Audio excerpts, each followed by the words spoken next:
How will we travel in 2050? And where will we travel? The world is changing. Populations are shifting. Old cities fade away and new ones are rising. The United Nations predicts that the world population will have reached a staggering 9.6 billion by the year 2050. What are now the 49 least developed countries are predicted to double in size from around 900 million inhabitants in 2013 to 1.8 billion in 2050. New urban conurbations will rise where there is now empty land.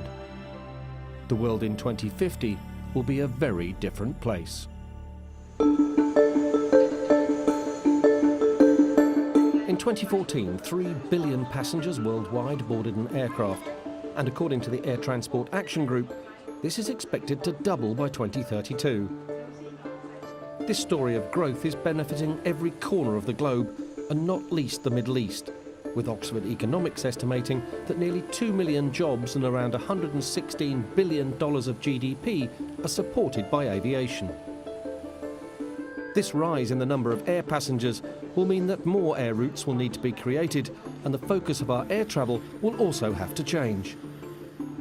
With Dubai Airport now having overtaken Heathrow as the world's busiest international airport in terms of yearly passenger numbers, and the International Air Transport Association predicting that the Middle East will be one of the fastest growing aviation hubs by 2034, how are experts managing these new challenges around demand for airspace?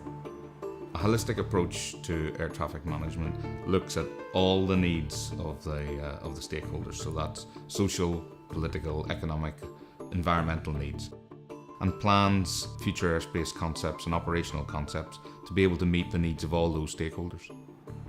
We need to design routes that exploit the capabilities of the aircraft, both their navigational capabilities and their ability to communicate data back to air traffic controllers, so that we optimise the airspace infrastructure for the most modern fleets. Air travel in the Middle East in the future is very, very exciting.